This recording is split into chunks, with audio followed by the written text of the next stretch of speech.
La différence entre toi et les institutions financières, c'est que les institutions financières, eux, pensent en long terme pendant que toi, le particulier, toi, le trader, dans la plupart des cas, et ce généralement, tu penses à court terme. Voici la grande différence majeure. Et dans cette vidéo, je vais t'expliquer pourquoi. D'entrée, il faut savoir que tu n'es pas le seul intervenant sur les marchés financiers. Donc, nous avons donc bien sûr les banques centrales, les banques commerciales, les investisseurs institutionnels. Ensuite, les entreprises également interviennent régulièrement sur les marchés financiers, c'est-à-dire les entreprises traitent de l'argent. Ensuite, nous avons les courtiers, ce que vous appelez, ou bien ce que nous appelons communément les brokers. Et après cela, nous avons les particuliers qui est moi et toi. Donc, moi et toi, en tant que trader, nous sommes des particuliers. Et je disais que la différence entre nous, les particuliers, et les institutions financières, c'est que eux, ils pensent à long terme et nous, dans la majeure partie des cas, nous pensons à court terme. Pourquoi est-ce que dans la plupart des cas, nous pensons à court terme? Parce que nos émotions, quant à nous, bien sûr, en tant que particulier, bien sûr que les banques aussi, voilà, il y a dans les banques, dans les institutions financières, il y a des personnes physiques, des personnes comme moi qui tradent dans les banques, je pourrais comprendre. Voilà. Mais revenons ici dans le cadre des personnes particulières, toi et moi. Voilà. Nous avons une vision à court terme à cause de nos émotions qui agissent dans la plupart des cas sur nos actions. Et avec l'avènement des réseaux sociaux, vous allez constater beaucoup de broutilles, beaucoup de bêtises qui circulent sur le net. Et je comprends aussi pourquoi certaines personnes, les désireux du trading, les aspireux du trading, les personnes voulant faire le trading, trouvent le trading comme un jeu. Des fois, trouvent le trading comme un arnaque. Je comprends ce côté parce qu'il y a bon nombre de personnes sur les réseaux sociaux qui vendent du rêve, qui prônent des bêtises, qui prônent des choses qu'il ne faut pas prôner. Comme par exemple, voilà, comme par exemple, bien sûr, une stratégie miracle, parce que tout le temps, vous allez remarquer que chaque année, il y a l'avènement d'une stratégie miracle, d'une manière ou d'une autre, et on vous dira que c'est cette stratégie-là qui est la stratégie la mieux adaptée sur les marchés financiers, alors que c'est un mensonge, c'est une fausse réalité. On vous dit aussi souvent que voici le bon indicateur. On vous dit aussi souvent que voici ce qu'il faut attendre, voici ça, voici le bon setup, voici ça. Alors que, alors que ce ne sont pas des choses réelles en fait. Ce sont des choses qu'on vous dise et qui ne marchent pas en tant que telles. Oubliant que le marché financier, on ne vous appuie pas ou bien on ne vous dit pas que les marchés financiers regorgent de probabilités. Le trading voilà, est un système de probabilités. On ne vous dit pas ça. On vous dit comment est-ce que vous allez faire pour être millionnaire en 2 semaines, comment est-ce que vous allez faire pour être milliardaire en 2 semaines. Et voici A, B, C, D que tu peux appliquer quand tu fais ton dépôt sur le compte pour gagner vite ton compte, pour augmenter vite, voilà, doubler le capital, c'est le thème qui vient souvent, pour doubler le capital pour doubler le capital bien sûr en 1 semaine, 2 semaines ou bien un jour pour vite avoir de l'argent. C'est ce qu'on vous dit. Mais quand vous rentrez dans la réalité concrète des choses, les choses ne se pensent pas ainsi. Donc le problème se trouve où? Le problème se trouve à notre manière de penser. Car dans la plupart des cas, ces personnes qui se font avoir sur le net, ces personnes qui pensent ainsi, sont des personnes qui vous vendent du rêve. Ça, ce sont les personnes qui vous vendent du rêve. Vous comprenez? Et maintenant, les personnes qui se font avoir par ce type de message sont généralement, dans la plupart des cas, des débutants dans le trading. Et vous pensez que en faisant comme ça, voilà, c'est ce qui va tonifier votre trading ou bien c'est ce qui va vous donner de l'argent. Bien sûr que nous tradons pour avoir de l'argent, mais le trading est structuré. Le trading est structuré. Si ta vision dans le trading est de faire gains, des plus-values immédiatement et avoir des bénéfices et les encaisser immédiatement, tu ne feras pas long feu sur les marchés financiers. Et voici là où résulte la grande différence entre toi, particulier, et les institutions financières. Parce que les institutions financières pensent à long terme. Là où toi, tu risques 10% de ton capital de trading, tu augmentes ta taille de position démesurément, tu entres dans le marché n'importe comment. Les institutions financières, par exemple les banques et les autres intervenants sur les marchés financiers ne font pas ainsi. Ne font pas ainsi. Eux, ils risquent 1% ou soit moins 1%, c'est-à-dire en dessous de 1% de leur capital. Et ils ne traitent pas avec émotion. Ils observent des structures claires. Ils observent le moment opportun où le marché donne un secteur clair. Ils ont un plan de trading. Ils font le suivi rigoureux de ce plan de trading. Pendant que toi, le particulier, tu entres d'une manière aléatoire sur le marché, pouvant vite faire de l'argent. Et résultat de quoi? Tu en sommes les plumes cassées, tu en sors les plumes cassées, tu en sors avec des pertes. Pendant que eux, ils prennent leur temps pour analyser le marché. Pendant que eux, avant chaque prise de décision, ils analysent de manière rationnelle avant de faire leur entrée, avant de passer des ordres au marché, c'est-à-dire avant de faire des entrées buy ou sell sur le marché. Eux, ils ont une vision à long terme. Et ce qui nous fatigue, nous, les traders particuliers, quand nous faisons des pertes, c'est que, si je vous donne un exemple tout de suite, si un particulier fait des pertes en trading, l'émotion négative qui surgit instantanément en lui, c'est une émotion. C'est une émotion négative, une émotion de douleur. En tout cas, ça fait mal quand même. Mais il y a une émotion derrière encore. L'émotion négative qui vient dans son cerveau, c'est de rattraper les pertes perdues. Alors que si vous prenez un peu de recul et vous constatez comment les banques tradent, comment les institutions financières tradent, comment les autres intervenants sur les marchés financiers tradent, vous allez remarquer que eux, ils ne font pas comme ça. Le trader particulier qui a perdu de l'argent dans une spéculation au cours d'une journée aura dans la plupart des cas tendance à vouloir rattraper les pertes perdues et en augmentant son lot, bien sûr sa taille d'investissement pour rattraper les pertes perdues. Il se dit par exemple, aujourd'hui j'ai ouvert les positions, j'ai perdu 50 dollars ou 100 dollars, il me faut impérativement rattraper ces pertes perdues. Et devinez ce qu'il fait. Il augmente sa taille de position. Il investit sous l'effet de l'émotion. C'est-à-dire, il entre dans le marché sous l'effet de l'émotion.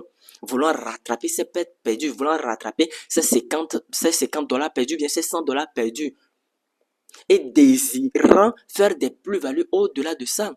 Et si vous avez un peu d'expérience sur les marchés financiers, vous allez constater que ce procédé, cette manière de fonctionner, ou bien en tout cas, cette manière de penser après une perte, conduit très souvent, dans la plupart des cas, à une autre perte, ou bien conduit très souvent, dans la plupart des cas, à une autre succession de pertes.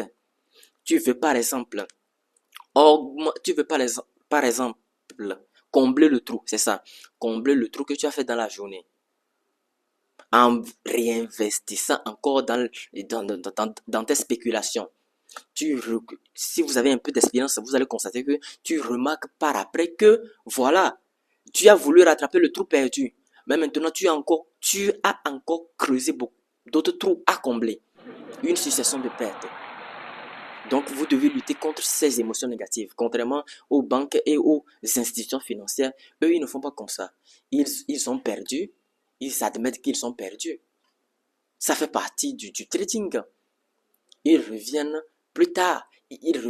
En tout cas, ils reviennent plus tard pour bien analyser de façon rationnelle les choses.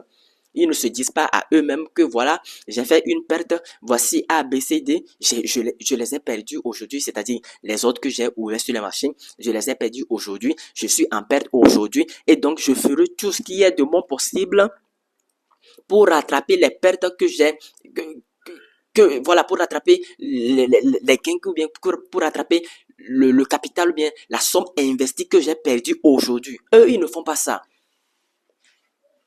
Le trader particulier a une vision à court terme. Et en ayant une vision à court terme ainsi, ça tue ton trading, ça tue ta discipline. Le trading est avant tout un métier de discipline. Vous devez le comprendre. Il y a aussi quelque chose qui fatigue également les traders particuliers. Tout ça, c'est mental, hein. Tout ça, c'est mental au vu des analyses que j'ai pu faire. Quelque chose qui fatigue également les particuliers. Quand un trader particulier, en tout cas novice dans la plupart des cas, et même quelquefois des traders intermédiaires ou même niveau avancé, hein, il n'y a pas de problème. Ils font ça. Ils font ça. Quand un trader, par exemple, fait des plus-values, des gains, des bénéfices, ça c'est aussi un autre cas. C'est un exemple que je suis en train de vous donner. Contrairement aux institutions, bien sûr. Contrairement aux banques. Ok. Là, vous êtes avec moi, vous me suivez toujours. Donc, quand un trader fait des plus-values, des bénéfices et tout ce qui va avec, tu es content. Il est en joie. Quand un particulier fait ses bénéfices, il est content, il est en joie, il rit, il sourit avec ses 32 dents blanches. Voilà. En ce moment, il est en joie parce qu'il a fait des bénéfices. Et c'est tout à fait normal. Mais sauf que cet excès de joie-là peut conduire ce trader à poser de mauvaises actions et à encaisser de lourdes pertes. Tu as fait des bénéfices, par exemple, au lieu de fermer tes graphiques et quitter les marchés, et au lieu de fermer tes graphiques et quitter les marchés ou le marché, vous décidez encore de poursuivre, de continuer toujours par spéculer, pensant que ce que tu viens de faire à la minute, ce que tu viens de faire tout à l'heure, en le faisant encore au cours de la journée, tu auras encore des plus-values, tu auras encore des gains. Et ce qui les fatigue, c'est que plus ils font des gains, plus ils veulent ou bien plus ils ont tendance à augmenter leur taille de position. En l'occurrence, leur lot, leur taille d'investissement. Vous comprenez? À en gagner encore plus. Il a fait des gains. Il est heureux. Il est content. Il veut encore gagner de l'argent. C'est l'essai. C'est l'essai. Il veut encore gagner. Et devinez qu'est-ce qu'il fait? Il augmente sa taille de position. Il augmente son risque. Voilà. Et puis, il est content que en tout cas, il espère qu'en faisant ça, il va gagner encore d'autres sommes astronomiques. Résultat de quoi? Qu'est-ce qui se passe après? Il perd il perd non seulement les spéculations qu'il a en cours, c'est-à-dire les spéculations à taille de position élevée, et il perd également les plus-values, les gains, les bénéfices qu'il a fait au cours de la journée. On appelle ça l'euphorie. Si vous ne savez pas contrôler cette émotion, ça va réellement vous déranger sur les marchés financiers. Quand vous faites des gains, vous êtes heureux, vous êtes content, c'est la journée d'aujourd'hui qui a demandé ça ainsi. C'est-à-dire, vous avez eu de bonnes probabilités. Le setup c'est-à-dire, votre analyse, c'est ça que j'appelle le setup. Le setup a bien marché pour vous. Vous avez encaissé vos bénéfices. Fermez et quittez les graphiques. Je répète, fermez votre ordinateur et quittez les graphiques, quittez les marchés. Ça se fait comme ça. Dans la plupart des cas, si vous n'avez pas d'expérience, et cette émotion fatigue les débutants, si vous n'avez pas d'expérience, vous dites à vous-même, vous allez continuer, vous allez persister parce que vous avez gagné, vous êtes en joie, vous êtes ébloui de joie, tout ce qui va avec, vous allez continuer par amasser. Le résultat de quoi? Qu'est-ce qui se passera après? Devinez ce qui se passera après. Vous allez tout perdre. Donc, l'excès de joie peut aussi entraîner votre perte. Contrairement aux institutions financières, aux banques, si eux, ils tradent, ils amassent de l'argent, des bénéfices, ils coupent leur session d'aujourd'hui. Si c'est le scalping, ils font leur scalping, ils encaissent des bénéfices, ils coupent leur session de scalping aujourd'hui qui est lundi. Aujourd'hui, lundi, ils coupent leur session de scalping. Donc, ça fait demain mardi. Vous comprenez? Si c'est du day trading, ils coupent leur session de day trading après avoir encaissé les bénéfices ou bien après que leur session de day trading soit passée. Si c'est le swing trading, après quelques jours, généralement le swing trading ça dure un peu à partir de 3, 4, 5 ou bien une semaine. Après leur session de swing trading, ils coupent ça, ils coupent leurs bénéfices encaissés.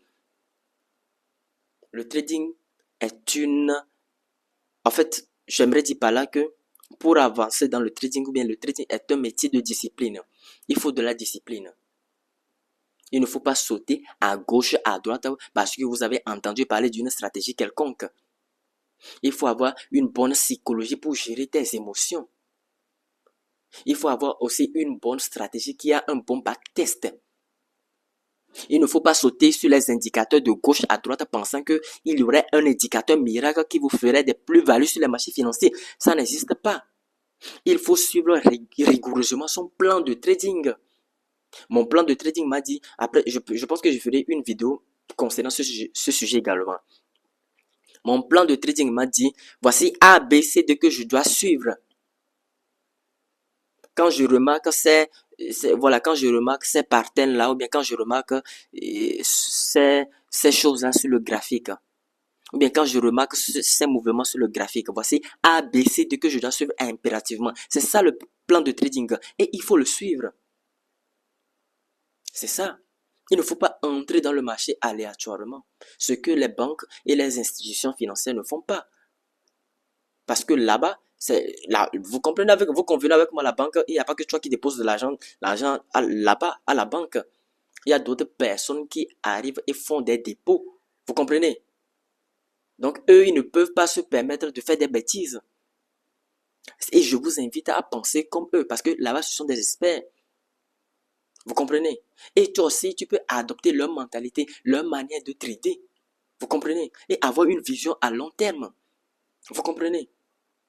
Donc, ce que vous devez retenir de cette vidéo est que la différence fondamentale qui est entre un particulier et une institution financière, c'est la manière de traiter, en fait.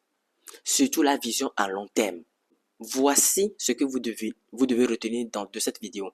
Et c'est ça qui constitue la différence fondamentale entre un particulier et une institution financière. Et ils ont la vision à long terme. Ils sont disciplinés. Pendant que le particulier, dans la plupart des cas, n'est pas comme ça. Et si vous comprenez cet aspect, ça va radicalement changer votre trading et votre manière de trader. Alors, je pense que je vais m'arrêter là ici pour cette vidéo. Si cette vidéo vous a plu, d'abord, likez la vidéo.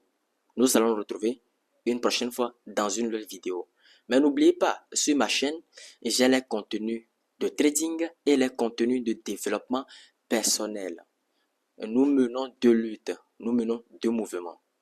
N'oubliez pas à me contacter. N'oubliez pas à prendre ma formation exclusive sur le trading forex. Et je pense sincèrement que ça vous serait d'une très grande utilité. Sur ce, nous allons nous retrouver une prochaine fois dans une nouvelle vidéo. D'ici là, portez-vous bien.